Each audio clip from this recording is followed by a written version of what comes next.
Hey again, everybody. It's your old pal Guardian Enzo coming to you live once again from Kobe, Japan with another Lost in Anime season preview. This time around, it's spring 2021. And, I've been doing these season previews for over a decade now, but this is only the second one I've ever done on YouTube with the companion video. So, welcome, and I hope you enjoy. Uh, got a little bit of feedback on the first one. I think most people kind of like the format I chose, so we're going to kind of stick with that this time. But by all means, please feel free to comment either on the website or in the video comments right here on YouTube and let me know what you think. If you have any suggestions for future previews, the basic idea, as I see it, as I said the first time, was the one on the website, the written post. That's really going to be more for breadth, and the one on YouTube, the video one, that's where I'm going to go a little deeper. So, kind of the same way here. Now, this particular season, spring 2021.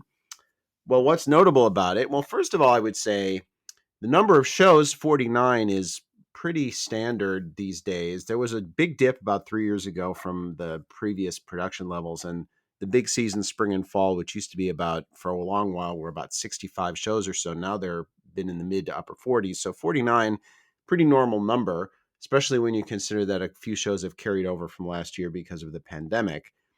What's unusual for me is almost invariably when I've done these season previews in the last few years anyway, I've managed to find about one third. My hit rate on shows I felt were interesting enough to me to preview was about one third. This time I'm previewing 22 series, which is almost half, which is very unusual for me. So in that sense, yeah, it looks like a good season. I don't see a tremendous amount of surefire deadlock quality at the top necessarily. Like, for example, in winter, I had 3 shows in my highest expectations category, and this season I only have 2. But the meat of this season is in the middle. There's a lot of shows that either are sequels. This is a big season for me for sequels, one of the biggest in a long time. Either are sequels that I pretty much know are going to be good, or shows with an interesting upside twist. So, yeah, it's definitely a. It's again. It looks like it's going to be a busy season for me anyway, for better or for worse. With that's going to be a drain on me, but that's okay. I'm not going to obviously talk about all 22 shows here in the video. That's what the written post is for. But we'll just focus on a few of the big ones. This season has definitely benefited from some of the material that was originally scheduled to be released last year and was delayed, and now a couple of big shows for me in this preview were shows that were originally supposed to air last year. In fact, one of them even started airing last year, a full year ago in spring. So let's jump right into it, because there's no point in preamble when I have that many shows to talk about. Like I say, it's a pretty big season for sure. Spring and fall are usually the biggest anyway, but 22 shows making a preview for me is a lot. And the first among those, again, my tier system goes highest expectations, mid table, and modestly interested. And the highest expectations tier this season, the first show I want to talk about is Fumetsu no Anata A, which was originally scheduled to air in fall of last year, but it's going to air in spring. 20 episodes. It's an ongoing manga by the mangaka Oima Yoshitoki, who, of course, is best known for Koi no Katachi. But Fumetsu is her follow up. She was only 21, actually, when she began Koi no Katachi, which makes the flaws of that series, which it did have despite its occasional brilliance, very understandable. This one, I think, is, not surprisingly, it's a more mature, it's a more polished series. I'm very much looking forward to seeing what anime does with this. It's at Brains Base, which is interesting. Now, years ago, before they split, and Takahiro Omori and the main producer left and founded Studio Shuka, and took with them Brains Base most profitable property, which is Natsume Yujinchu. But there was a stretch of time there where Brains Base was probably my favorite studio. Certainly, the batting average of shows they released that I really liked was higher than any other studio. So it's interesting for me to see a really big time, fairly commercially successful series with a fairly high profile adaptation at Brainspace. This is the biggest property I've had in a long time, and I'm hoping, I'm hoping it's going to do well. The director is Murata Masahiko, who did Baby Steps, very competent. Fujita Shinzo is the adapting writer, so they have a good established veteran staff. I think they should do fine with it. But I'm very interested. Again, this is the most high profile property Brainspace has probably had in 5 years, I would say. So I'm very interested to see how they do. It's a fantasy story set in the frozen wastelands. There's an immortal being who's kind of disembodied, and a boy. He ends up the immortal being who we call it ends up inhabiting, and it's got a kind of a bit of a Kino's Journey feel to it. And it's very wistful and very melancholic and beautiful, and for me, the top expectation show of the season. I would hope it's going to be very good.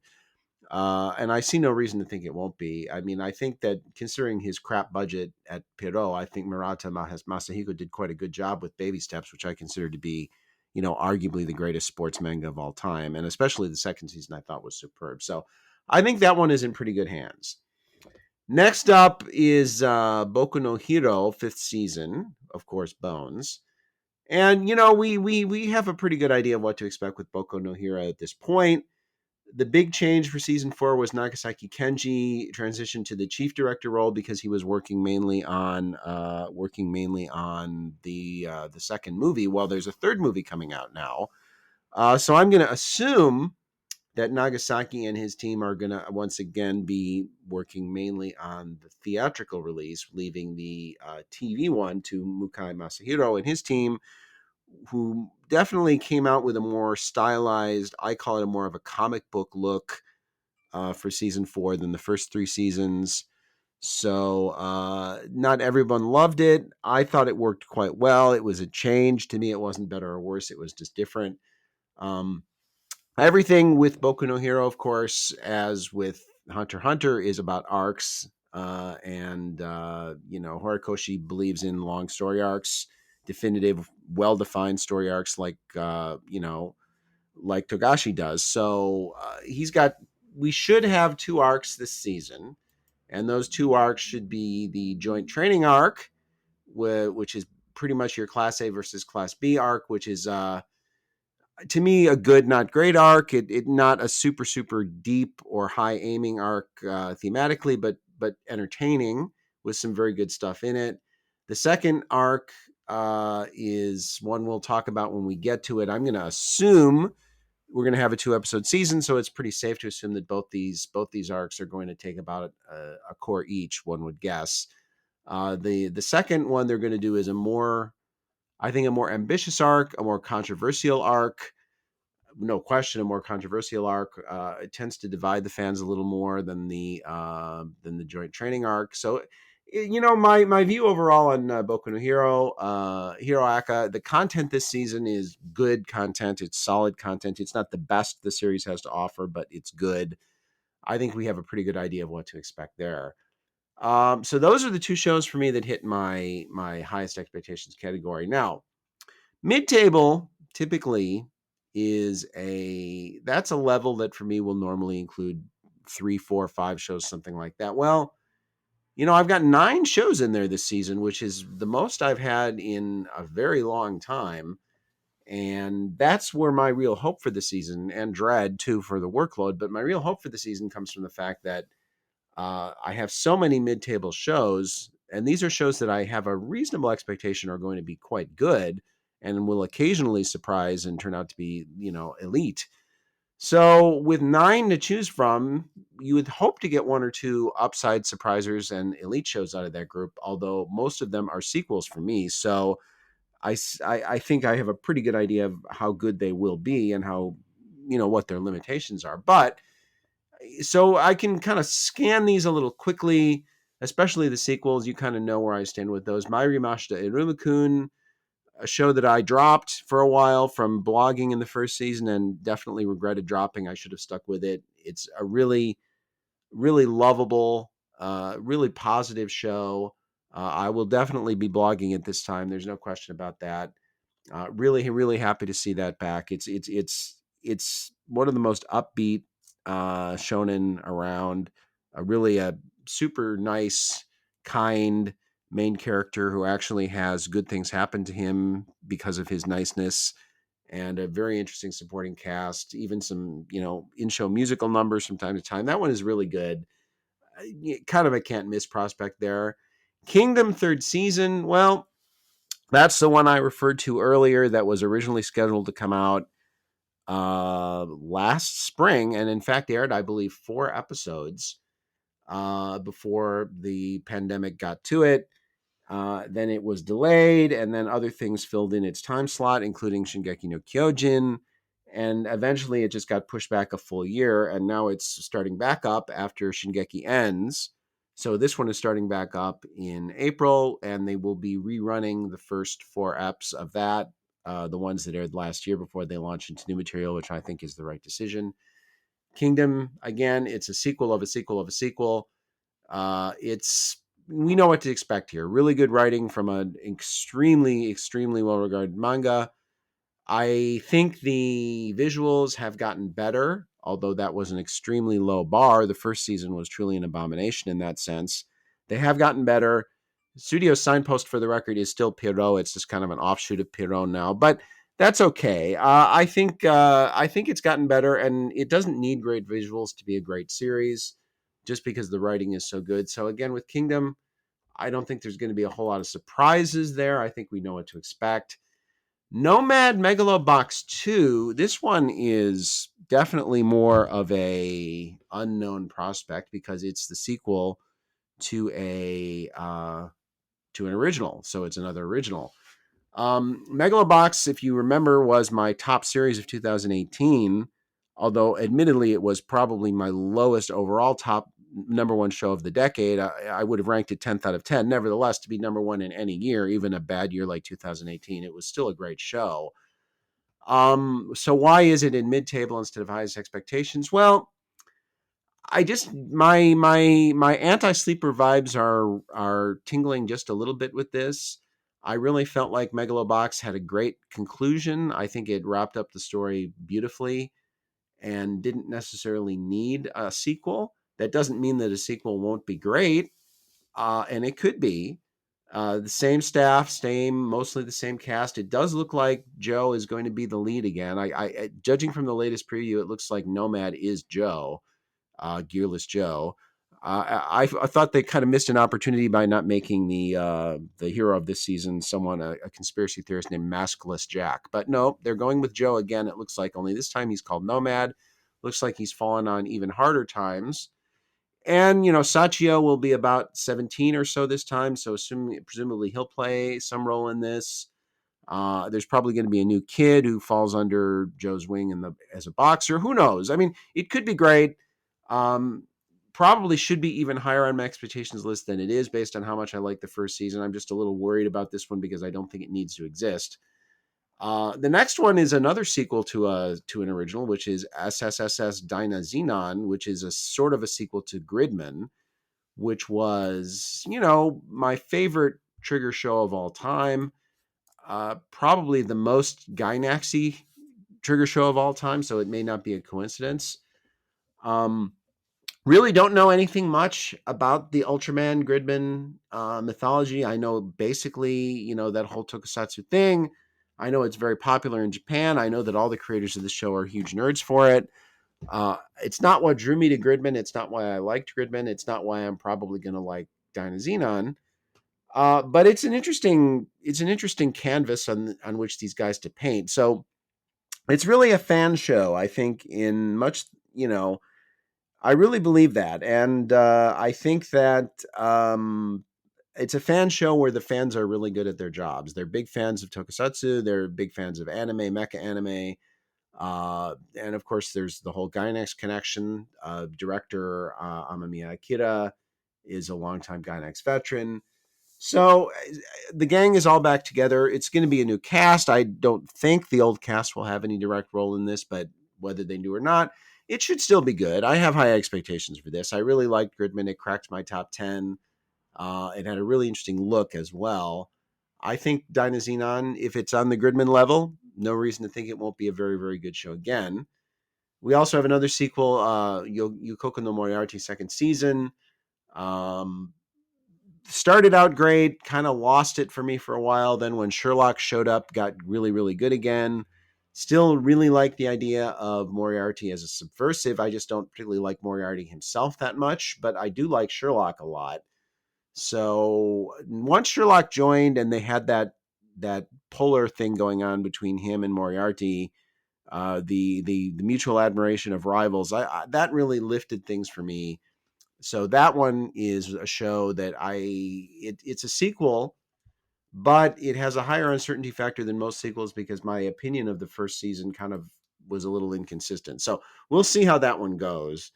Next is definitely the biggest randomizer for me of the season, which is Shadow's House from Cloverworks. Shadow's House is a manga adaptation by a mangaka named Somato, who is best known as a doujin writer, actually. It's a very interesting and weird premise about a family of shadows, and they have living dolls, which serve sort of the mundane facets of their daily lives as their kind of their avatars. And it has a really weird, interesting look to it, which I think that based on the previews, the anime seems to have done a pretty good job capturing. Not a lot of huge names in the staff list, but Ono Toshiya, who wrote Suritama, is doing the adaptation on the writing side, so that could potentially be a big plus. The manga does seem to be very well regarded for what it's worth. I haven't read it, but this is maybe my top sleeper pick of the season, Shadow's House. I just have a gut feeling this could be really good. Sometimes those things don't pan out, but sometimes they do. My top sleeper this season was Kai Bioi Ramune, and that ended up being right there with Kemono Jihen for my top series of the season. So Shadow's House is definitely one. If there's one series this season which I have the least idea of how good or bad it will be, it's probably Shadow's House. I think that has the potential to be everything from mediocre to one of the best shows of the year. We just don't know. But I'm very interested to see what happens with it. The rest of this category, Tokyo Revengers, again, a very well regarded manga getting an adaptation. It's a weekly shonen. And like the look of this, Wakui Ken is an interesting mangaka. Solid veteran director Hatsumi Koichi. Budget looks pretty good. This is Lead-In Films, who've done some good jobs lately. They're capable. It's going to be a one core, and it's an ongoing manga, so who knows how that will work. But Tokyo Avengers has some potential, I think. There was actually a little controversy with this of whether they would continue to use the holy symbol, which looks a lot like a swastika that Buddhist temples use. Apparently, there was some localization issues that thought that should be removed because people would think it was a swastika and it was offensive, but they're leaving it in, which I think is the right decision. Next up, Mashiro no Oto, which is a manga about a young man whose father passes away, or who's actually, I believe, was his grandfather was who he lived with, and he passes away, and he ends up moving in with his estranged mother.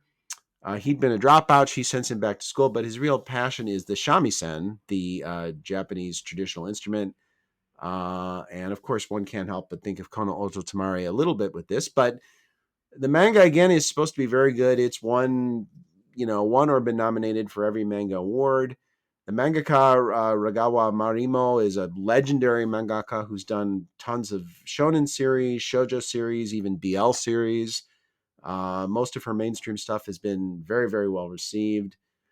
Not super well known in English, although she did have one series, Akachan Toboku, that got an anime way back in the 90s. So Mashiro no Oto is interesting. Uh, this one, maybe, I don't know if I can call it a sleeper when it's a mangaka this well known, but I think that one could be pretty good. And we have Fruits Basket, which, I'll be in and out of Fruits Basket again, just like I was the first two seasons. But uh, my general take on Fruits Basket is that the more it involves itself with the core plot and the less it involves with the BS and the tries to be funny, the better it is. And this is the final season. In fact, they're calling it Fruits Basket the Final. So, as manga readers will know, this is pretty much core material here. This is essential stuff for the most part. So, I suspect this season will be the best of the three, and I'm very, very curious after all this long odyssey of 20 years to see this manga finally finished on screen. It will be very, very interesting to see how that plays out. So that is a very crowded mid-table category. That plateau, that tier is definitely the dominant feature of the season for me this spring. The modestly interested category, we've got a bunch of stuff here, probably a dozen shows, maybe, yeah, right around a dozen. Um, some more interesting than others. A bunch of originals. Bakuten, an original sports series from Zexus about rhythmic gymnastics of all things, but not a sport that interests me. But it's yet another sports anime on Noitamina. Science fiction anime called Vivy, Fluorite's Eye Song, which mainly interests me because it's from Wit, which anything Wit does is of interest. Another sports series called Shakunetsu Kabaddi, Burning Kabaddi. Kabaddi is a very weird sport. I didn't even know it existed before I saw it in a very funny bit in Chio-chan no Sugakuro. That could be fun. That's from TMS, the same people who are doing Fruits Basket. 86 is the candidate this time around. Every season seems like there's one light novel which has great aggregator scores, and people assure me is this one doesn't suck. And this season it's probably 86. This is definitely not a it's not an isekai. It seems to be a much more serious it's a much more serious piece. It's about two countries that have been in eternal war, and supposedly one side comes up with unmanned weapons in order to make war painless, but they're not actually unmanned. And again, I've been burned on this with light novels before, but a lot of people really seem to think 86 is very, very good. So I will definitely give this one a chance. Shaman King updated. Never was a big fan of it. Never paid much attention to it, though. We'll see how that one goes. Another Godzilla anime. Mainly interesting to me because it's a combination of Bones and Orange. So you've got like your number one one of your top traditional animation studios teaming up with probably the number one TV CGI studio in Orange. So that could be interesting. I haven't been impressed with any of anime's attempts to do Godzilla, but I do like Godzilla, so we'll see how that goes. I was very interested in The Way of the House Husband, Gokushufudou, but I saw the preview on that, and that pretty much killed my expectations. If you haven't seen it, it's linked. It's a sort of a animated manga panel style, which apparently is the product of one of the producers who doesn't like anime or something. I don't know. There's all kinds of weird anime internet rumors about why this happened, but it looks horrible. If the whole series is like that, it has no chance as far as I'm concerned. Moving down the list, the one here that sort of interests me the most is probably Odd Taxi, which is from OLM, one of the old lions of the anime industry, and PICS, which is a studio I had personally never heard of before I started doing this preview. It's an extremely weird art style. It's an original series, extremely weird art style, but the premise kind of reminds me of Midnight Diner, actually. The premise here is it's got a lonely taxi driver who doesn't really talk to anyone in his personal life, but talks to his regular customers. And those are the stories that sort of drive the series. So that could be interesting. I would call that possibly a sleeper too. Natsuki Hanai plays the lead, but it's got Yamaguchi Kappei and Kimura Ryohei, who are two of my favorites, and they're in apparently important supporting roles here.